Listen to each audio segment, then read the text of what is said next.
السلام عليكم ورحمة الله. في هذه الحصة غادي نشوفو أسئلة متعلقة بدرس الأعداد العقدية لي نومبر كومبلكس من لي كونكور دانسا et d'ensemble. Donc la première question من l'ensemble 2018. Soit alpha un réel et A une solution de l'équation z au carré moins 2 fois cos de alpha fois z égale à moins 1. Calculer Q7 égale à A puissance n plus 1 sur A puissance n ليكن ألفا عدد حقيقي و A حل للمعادلة z أس 2 ناقص جوج في الكوس دو ألفا فوا z يساوي ناقص واحد. احسب Q7 يساوي A أس n زائد واحد على A أس n. إذا ناخدو المعطيات. ألفا عدد حقيقي و أ حل المعادلة زد أس 2 ناقص جوج في الكوس دو ألفا فوا زد يساوي ناقص واحد. السؤال تيطلب مني نحسب هاد لا كونتيتي هادي أ أس ان زائد واحد على أ أس ان. أشنو كتساوي هادي؟ ألوغ باش يمكن ليا أنا ننطلق من هادي ونبدا نحسب خاصني بعدا شنو هو هاد أ اللي كنعرف على أ أنه حل ديال هاد المعادلة. ما معنى ذلك؟ معنى إلا جيت هاد المعادلة هادي وعوضت زاد بأ فهو غادي يحققها، يعني بطريقة أخرى أ أس 2 ناقص جوج كوس دو ألفا فوا أ هادي كتساوي ناقص واحد، يعني هاد المتساوية محققة. ثم من هنايا ممكن أننا نحدو بعض المتساويات، مثلا أ أو كاري كتساوي ناقص واحد زائد جوج في كوس دو ألفا فوا أ، أولا ناخدو أ من هنا، يعني أ يساوي ناقص واحد ناقص أ أو كاري على ناقص جوج كوس ألفا بحال هاد المتساويات. ولكن هنا راه يمكن لينا نحدو القيمة المضبوطة ديال أ، لأنو تلاحظو بلي هو حل لمعادلة من الدرجة الثانية، يعني يمكن لينا نحدو شنو تيساوي أ بالضبط. ألوغ باش نحلو هاد المعادلة من الدرجة الثانية أولا بطريقة أخرى ولا بصيغة أخرى نحدو القيمة ديال أ، غادي نحسبو الدلتا.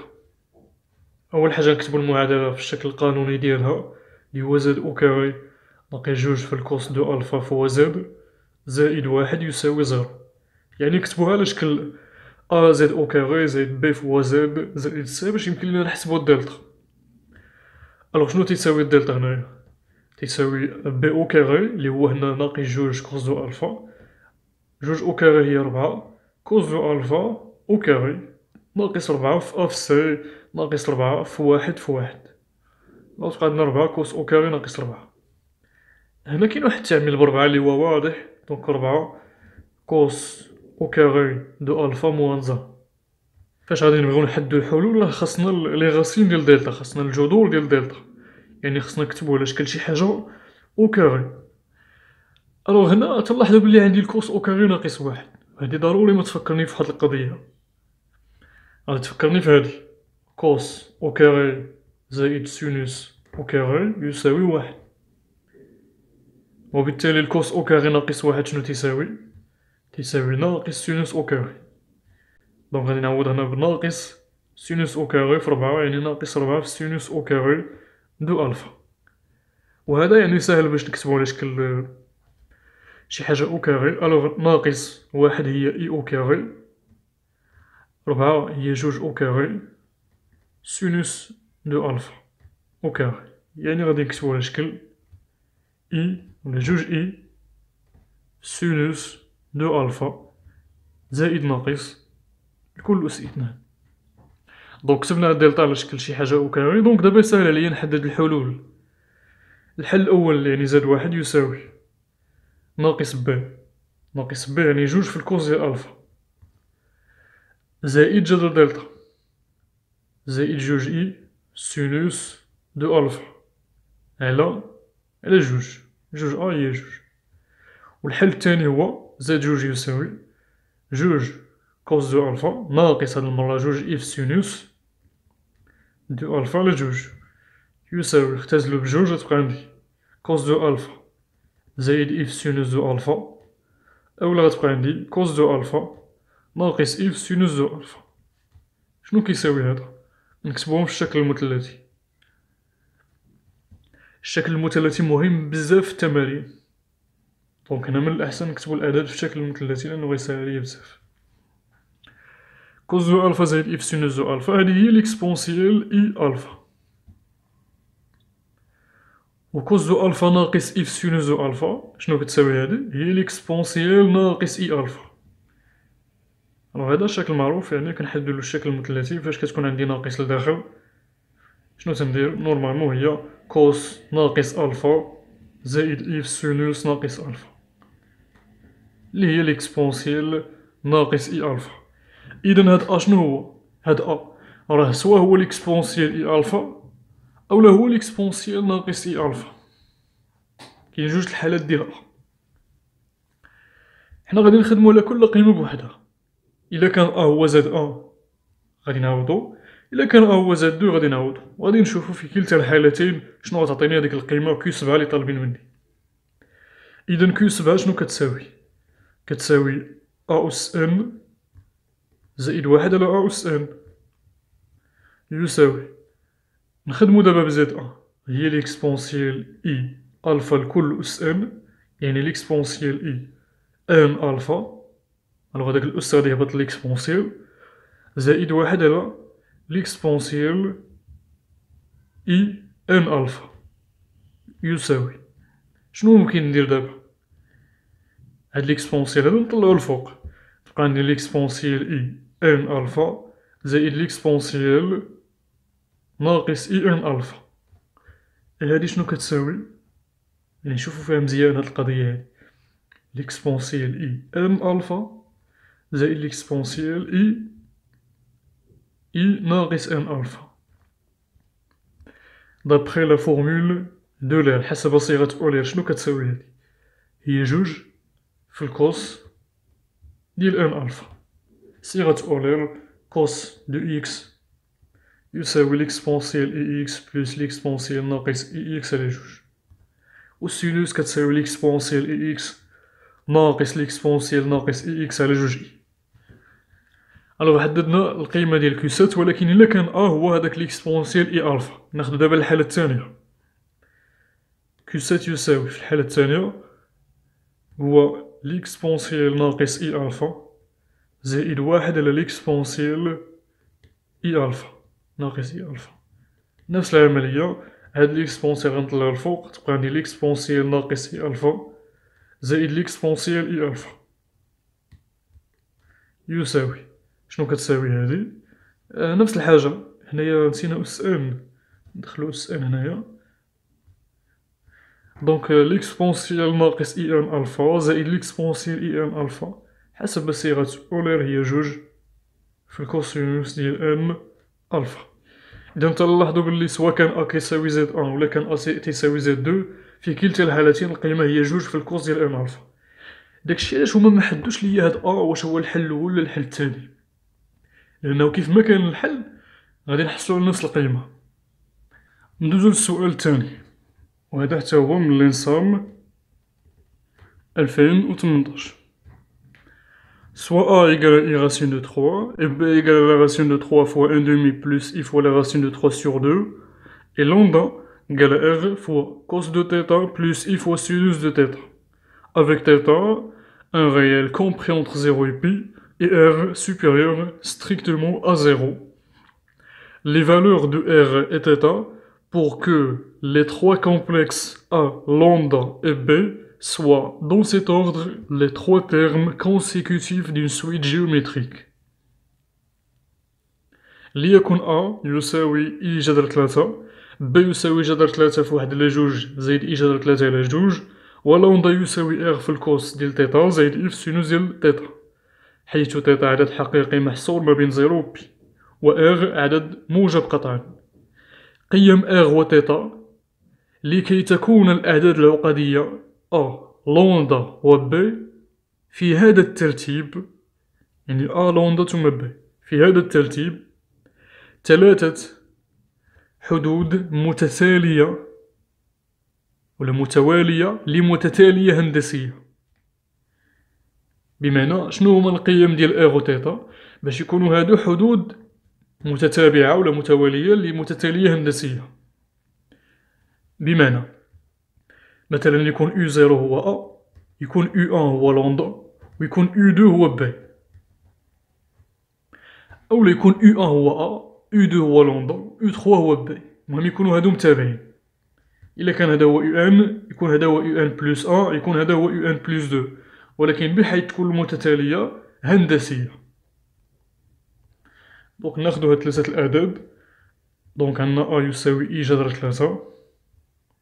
هذا سؤال اللي بسيط ماشي صعيب. A يساوي E جذر 3، B يساوي جذر 3 في 1 على 2 زائد E في جذر 3 على 2، ثم لوندا يساوي R كوس تيتا بلس E سينوس تيتا. إذا شنو غادي نديرو؟ أول حاجة الشكل المثلثي، مهم جدا الشكل المثلثي، وهنا واضح أنه خاصني نلتجئ للشكل المثلثي واخا هما مبينونوش ليا أولا مبينونو ليا.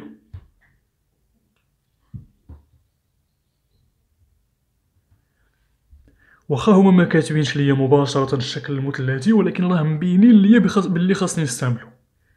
هنا كاتبين الكوس زايد إي في سينوس، هادي راه هي إغ في ليكسبونسيال إي تيتا، وهذا معملين بجذر 3، يعني موضحين ليا الشكل المثلثي هنا. هاد 1 على 2 زايد إي في جذر 3 على 2 هو ليكسبونسيال إي بي على 3، وهاد إي جذر 3 جذر 3 خرجو برا، و إي هو ليكسبونسيال إي بي دومي. بالنسبة للترتيب اللي عطاوني هما، عطاوني أ هو الأول، لوندا ثم ب. ناخدو مثلا U0 هو A، U1 هو لوندا، U3 هو ب. شنو تنعرفو؟ شنو هي العلاقة ما بين الحدود متتالية ديال المتتالية هندسية؟ لي تيرم كونسيكوتيف دون سويت جيوميتريك شنو تيحقو؟ عطوني علاقة ما بين U0 و U1 مثلا. تو سامبلومون U1 على U0 شنو كتساوي؟ هادي شنو كتساوي؟ الأساس لا غيزون كو. إلا قسمنا U3 على U2 عفوا، إلا قسمنا U2 على U1 شنو تعطينا حتى هي؟ حتى هي كيو. شي علاقة أخرى، إلا قسمنا U2 على U0 شنو تعطيني هادي؟ كيو أو كاغي. نورمالمون كيو على بويسونس 2 موان 0، 2 موان 0 لي هي كيو أو كاغي. المهم هادو هما العلاقات اللي كاينين، غادي نستعملو هاد العلاقات. بغينا دابا الأساس ديال هاد المتتالية الهندسية، بغينا الأساس، شنو غادي نديرو؟ واش ناخدو U1 على U0 ولا ناخدو U2 على U1؟ إلا خدينا U1 على U0 ما غاديش نحدو الأساس، علاش؟ لأنو هاد لوندا ما معروفاش، وإلا خدينا U2 على U1 حتى هي غتكون فيها لوندا وما معروفاش. إذا شنو غادي ناخد باش نحدد الأساس؟ ناخد U2 و U0 لأنو مفيهمش لي زانكوني، مفيهمش المجاهيل، إذا غادي يمكن ليا نحدد الأساس انطلاقا من هاد U2 على U0. هادشي لي غادي ندير دابا، نحدو الأساس ديال هاد المتتالية الهندسية، ومن بعد غادي نعرفو U2 على U0 شنو كيساوي هذا؟ هو كيو أو كاغي من جهة، ومن جهة أخرى شنو كيساوي؟ U2 شنو هو U2؟ هو بي هو جذر 3 في ليكسبونسيال إي بي على 3 على U0 هو أ هو جذر 3 في ليكسبونسيال إي بي على 2. دونك تمشي جذر 3 مع جذر 3 وتبقى لي ليكسبونسيال إي بي على 3 ناقص بي على 2. وحدو المقام تعطيني 3 على 2 بي ناقص 3 بي، دونك ليكسبونسيال إي ناقص بي على 6. إذا هذا هو كيو أو كاغي ماشي كيو، هذا هو كيو أو كاغي. إذا حنا خاصنا كيو، خاصنا الأساس لي هو كيو. إذا شنو كيساوي كيو؟ تو سامبلومون غادي ناخدو هادو نقسموه على 2. دونك كيو هو ليكسبونسيال إي ناقص بي على 12. إلا حسبنا دابا كيو أو كاغي نضربو هنا في 2 على 12 هي 1 على 6. إذا هادشي ليك. هادي هي الطريقة إلا بغينا نحدو يعني لا غاسين دون فورم كومبلكس ولا دون فورم تريغونوميتريك ولا إكسبونسيال. بغا نذكرو بهاد القضية هادي بين قوسين. إلا عندي هاد ليكواسيون هادي زد لو بويسونس ان إيكال ليكسبونسيال إي مولا ار في ليكسبونسيال إي ألفا. ألوغ شنو كيساوي زد؟ يعني بحال غادي نحدو لي غاسين انيام ديال هاد لو نومبر كومبلكس. و ان نومبر كومبلكس كيف ما كان باش نحدد ليه لي غاسين انيام خاصني نكتبو في لا فورم تريغونوميتريك ولا لا فورم اكسبونسيال. هادي ضرورية.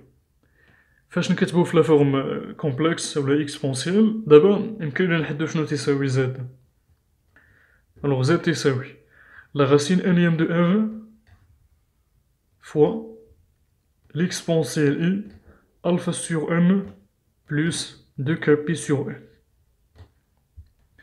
avec k compris entre 0 et n-1. هاد لي سوليسيون كيتحفظو. كيفاش k compris entre 0 et n-1؟ يعني غادي نعوض k بزيرو غادي نحدد اون غاسين انيام، غادي نعوض k بواحد غادي نحدد اون اوتر غاسين انيام et ainsi de suite. يعني عندي ان غاسين انيام، الاولاني الا عوضت k بزيرو، الثاني الا عوضت k بان، الثالث الا عوضت k بزيرو، والاخراني الا عوضت k بان موانزا. ولكن كاينه حالة خاصة الا عندي زاد لو بويسونس ان ايكال ان. هادي مباشرة بلا ما تطبقو هاد القاعدة مباشرة زاد يساوي ليكسبونسيال اي دو كابي سور ان. نديرو بصفة عامة زاد لو بويسونس ان إيكال ألفا ولا ار افيك ار عدد حقيقي ان غيال. دون سو كا زاد يساوي غاسين انيام دو ار فوا ليكسبونسيال اي دو كابي سور ان افيك كا كومبري اونتر زيرو اي ان موانز. عقلو لهاد لي سوليسيون هادو كيتسماو لي غاسين انيام دان نومبر كومبلكس. إذا شنو درنا هنايا؟ عندنا Q2 أو Q à la puissance 2 égale à l'exponentielle I moins pi sur 6. إذا شنو تساوي Q؟ شنو تساوي Q؟ بنفس الطريقة Q au carré égale à l'exponentielle I moins pi sur 6. دونك هذا في لا فورم تريغونوميتريك راه مكتوب هو واحد في l'exponentielle I moins pi sur 6. دونك شنو كيساوي Q؟ Racine carrée de 1 fois l'exponentielle I moins pi sur 6 fois 2. شوفو عندنا ألفا sur n. ألفا هو moins pi sur 6 و n هو جوج. Donc moins pi sur 6 le tout sur 2 هي moins pi sur 12. Plus 2kp sur n اللي هو جوج. قلنا شنو؟ قلنا بلي n ولا k compris entre 0 et n moins 1. 2 moins 1 هي 1. يعني نورمالمون عندي دو سوليسيون. الأولى إلا عوضت k بزيرو والثانية إلا عوضت k بواحد. إلا عوضنا k بزيرو غتبقى عندي موان بي سور 12 ياك، وإلا عوضنا k بواحد غتبقى عندي هنا جوج على جوج هي واحد. دونك ليكسبونسيال إي موان بي سور 12 بلوس بي. يعني هنا راه عندي جوج لي سوليسيون. الأولى هي Q إيكال ليكسبونسيال إي موان بي سور 12 والثانية هي Q يساوي موان ليكسبونسيال إي موان بي سور 12. حيت ليكسبونسيال إي بي اللي غتجيني من هنا إلا فرقت ليكسبونسيال إي بي راه كتساوي ناقص واحد. ومن جهة أخرى الحالة ديال كيو أو كاري هادي معروفة، كنديرو لا غاسين أو لا موان لا غاسين.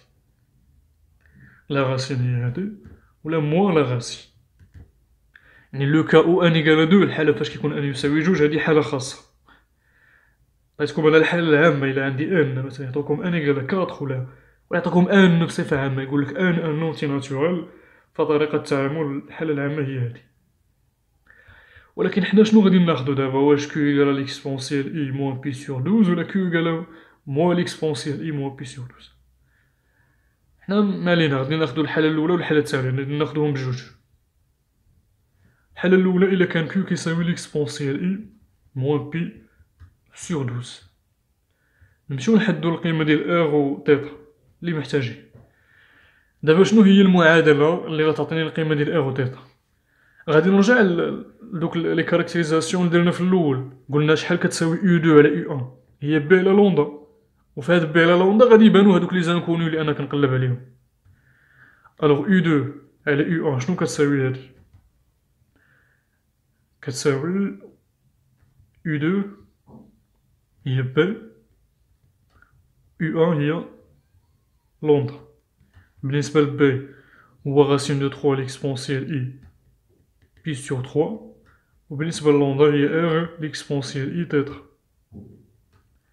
دونك تبقى عندي غاسيون دو 3 سور إغ ليكسبونسيال إي بي سور 3 موان تيتا يساوي غاسيون دو 3 سور إغ. لا صافي يعني نوقفو هنايا. من جهة أخرى شنو كتساوي هادي؟ كتساوي كيو، ياك كتساوي كيو الأساس أو دو على أو كتساوي الأساس، كتساوي ليكسبونسيال إي موان بي سور 12. وبالتالي باغ لونيسيتي ديال لا فورم تريغونوميتريك، يعني ليغاليتي دو نومبر كومبلكس شنو كتعني؟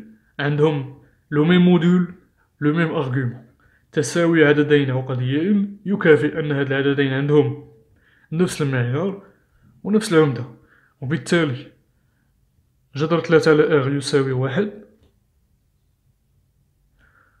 ومن جهة أخرى بي على 3 بي على 3 ناقص تيتا كتساوي ناقص بي على 12، وبالتالي إغ يساوي جذر 3 و تيتا يساوي بي على 3 زائد بي على 12. هذه الحالة الأولى. الحالة الثانية إلا كان كيو كيساوي ليكسبونسيال إي ناقص ليكسبونسيال إي موان بي سور 12. فهاد لوكا غادي نخدمو بنفس ليغاليتي. دونك أو دو على أو أن كتساوي لا غاسيون دو 3 سور إغ في ليكسبونسيال إي بي على 3 ناقص تيتا، و كيو هو ناقص ليكسبونسيال إي ناقص بي على 12. ميمكنش لينا نقولو بلي لا غاسيون دو 3 سور إغ إيكالا موان 1 و بي سور 3 موان تيتا إيكالا موان ليكسبونسيال أولا موان بي سور 12. معندناش الحق نقولو هاد القضية، حيت هادو ممكتوبينش في الشكل المثلثي. هاد ناقص ليكسبونسيال هادا راه ماشي شكل مثلثي، أطونسيون. الشكل المثلثي خاص يكون عندي معيار وموجب قطعا ويكون عندي ليكسبونسيال.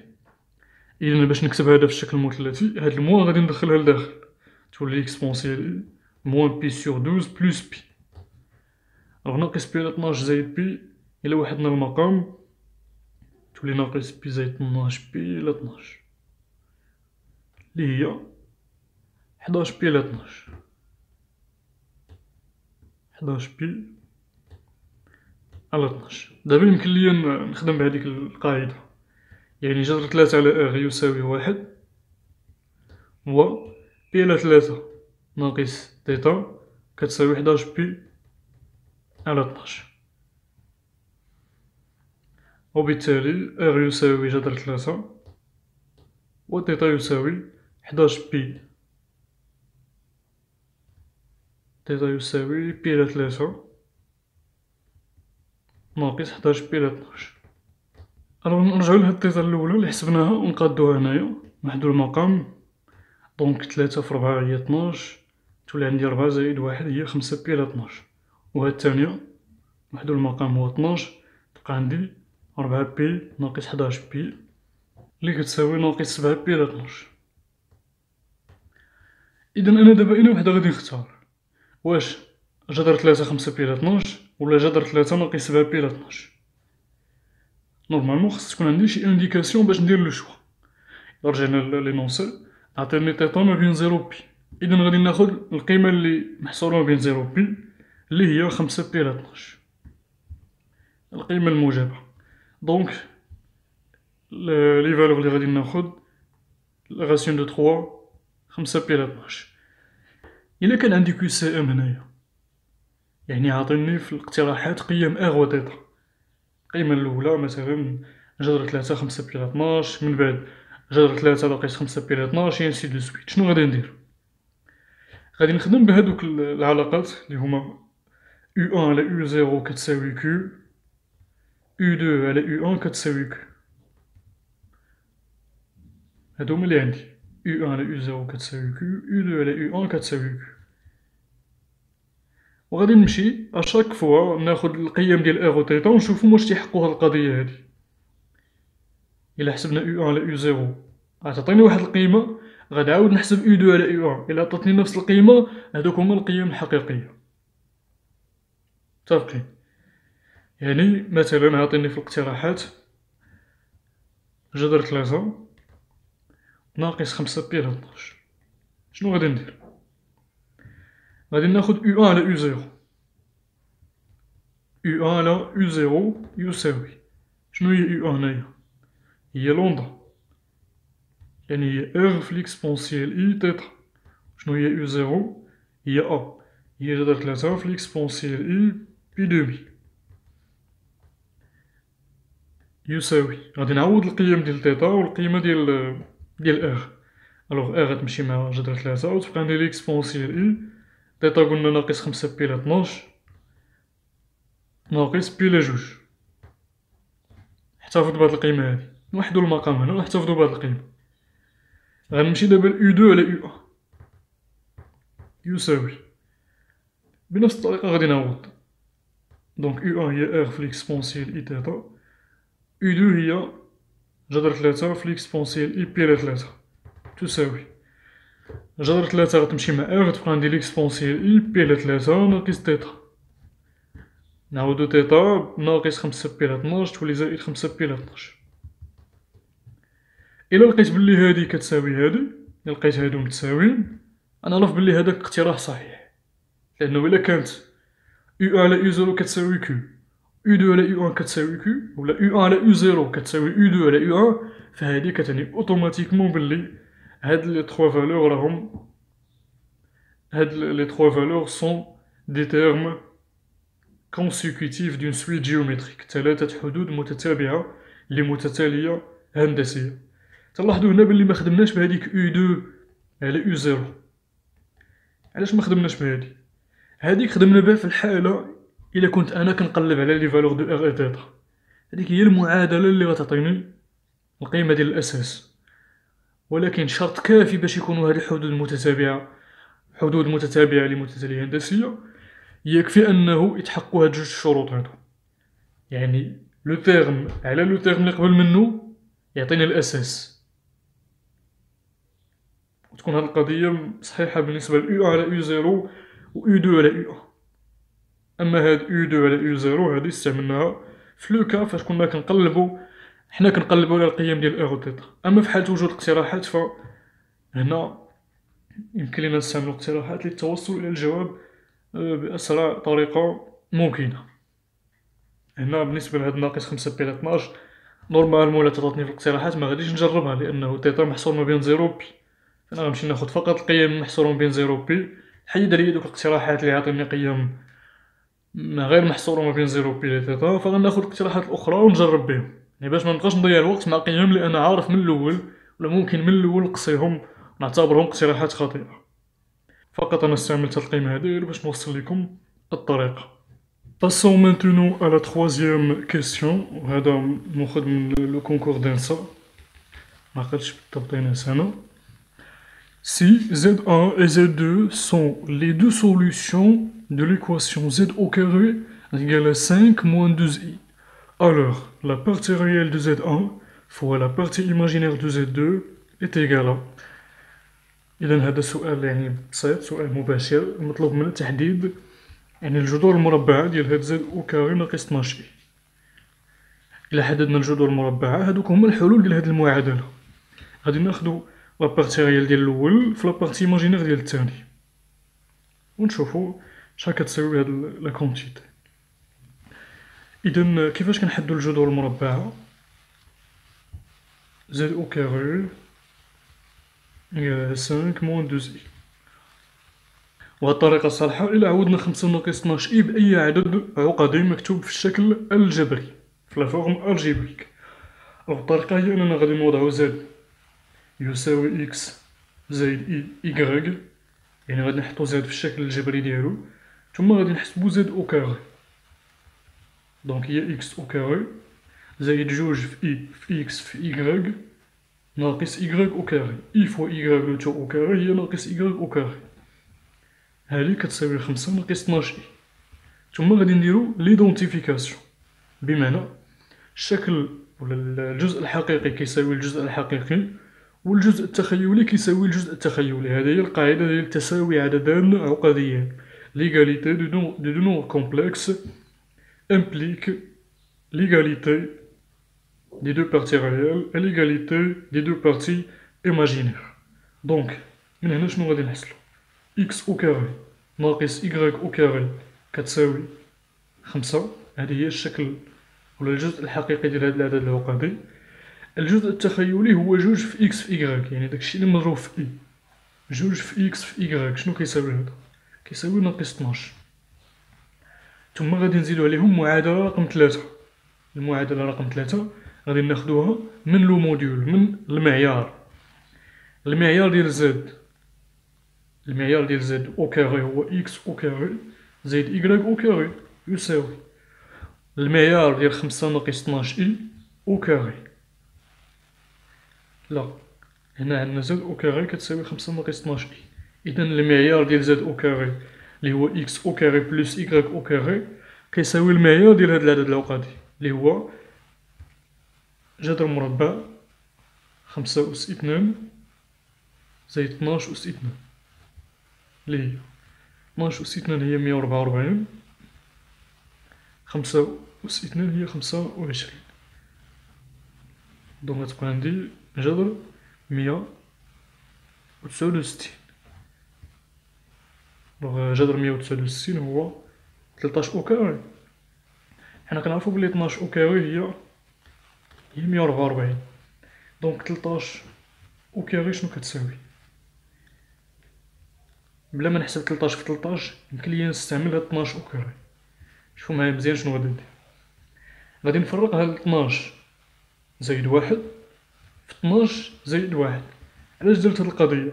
لأنني كنعرف شنو كتساوي 12 أو كاري. تبقى ليا 12 في 12 هي 144 زائد 12 في 1 هي 12 زائد 1 في 12 هي 12 زائد 1 في 1 هي 1. دونك 12 زائد 12 24 وهذه هي 25. 144 زائد 25 هي اللي كانت عندي هنا. دونك فعلا هذه هي 13 أو كاري. دونك هادشي كيساوي 13. حاولوا حسبوا 13 في 13 الطريقة العادية. أنا شكيت لأنني شفت هاد 169 فوق من 144 واحد شوية، شكيت في 13. نورمالمون باش تحسب جذر مربع راه مكاينش شي طريقة، ولكن فقط يعني بالملاحظة. إذا دابا شنو غادي نديرو؟ نحيدو هادشي هذا ونعوضو هادي ب 13.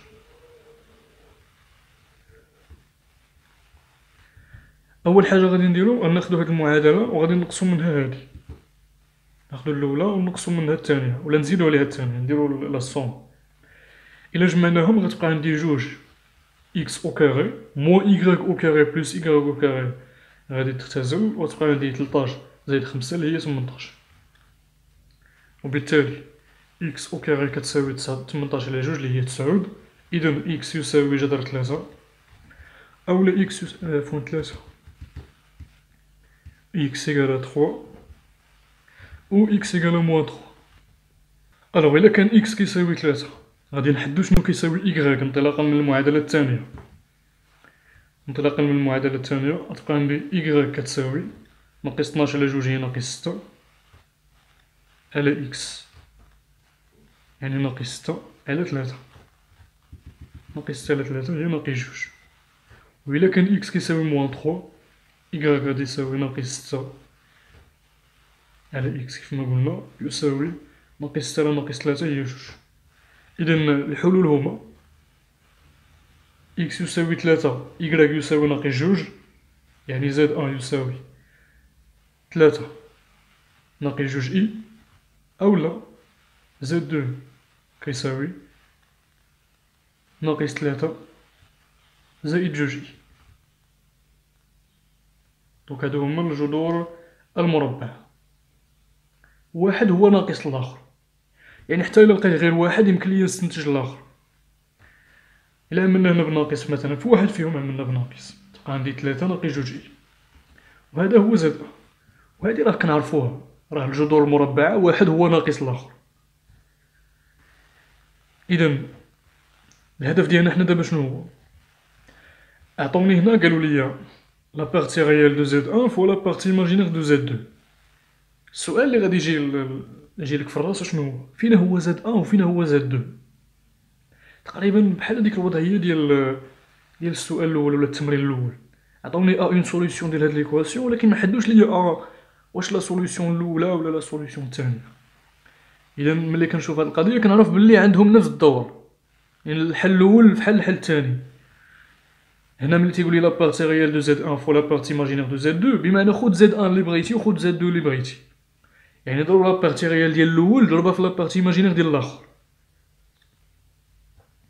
إلا خدينا حنا زد أن هو هذا، خدينا زد أن هو 3 ناقص 2 إي، لا بارتي ريال هي 3، ناخدو لا بارتي إيماجينير ديال الآخر ديال زد دو هي 2 تعطيني 6.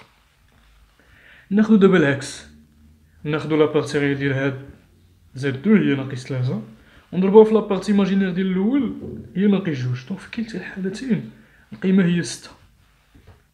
إذا هذه هي الفكرة ديال هاد السؤال هذا، وتقريبا نفس الملاحظات حنا فيها في التمرين رقم 1.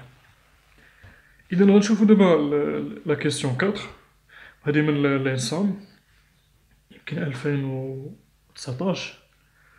Dans le plan complexe muni d'un repère orthonormé direct, on considère 3 points distincts ABC d'affixe respectivement petit a, petit b et petit c, sachant que c moins a plus i fois b moins a égale à 0, on a une relation entre les affixes. Le centre oméga est l'angle θ d'une rotation qui transforme l'une des points ABC en l'une des points ABC. Donc maintenant القيم ديال اوميغا وديال θ، le centre l'angle. في المعلم ولا في المستوى العقدي منسوب لمعلم متعامد ممنظم، نعتبر 3 نقط مختلفة ABC ألحقها على التوالي A B و C، علما أن C ناقص A زائد I فوا B ناقص A كتساوي 0. المركز أوميغا والزاوية θ لدوران يحول أحد نقط A و B و C لإحدى النقط A و B و C، طلب من القيم ديال الأوميغا وديال θ. هذا السؤال في شكل لأنه ما واضحش مزيان، عاطيني ولا طالبين مني واحد الدوران اللي كيحول A B و C، وحدة من A و B و C لوحدة من A و B و C. ما عرفناش واش كيحول A ل B ولا كيحول A ل C ولا كيحول B ل A ولا كيحول B ل C ولا كيحول C ل A ولا كيحول C ل B، دونك ما عرفناش. ولكن غير بالملاحظة انطلاقا من هاد العلاقة اللي عاطيني ما بين لي زافيكس ممكن نجاوب. أول حاجة ممكن نديرها هنا شنو هي نكتب العلاقة العقدية للدوران. La relation qui caractérise une rotation d'angle de centre oméga d'affixe oméga et d'angle θ est z' moins oméga égale à l'exponentielle iθ fois z moins oméga. دي العلاقة ديال الدوران اللي المركز ديالو هو اوميغا والزاوية ديالو هي θ. Alors z' moins oméga égale à l'exponentielle iθ fois z moins oméga. نجيبو دابا ديك العلاقة c ناقص a، نديو هاديك i في b ناقص a الجهة الأخرى كتساوي ناقص i فوا b ناقص a. قارنو هاد العلاقة مع هادي، شنو تلاحظو هنايا؟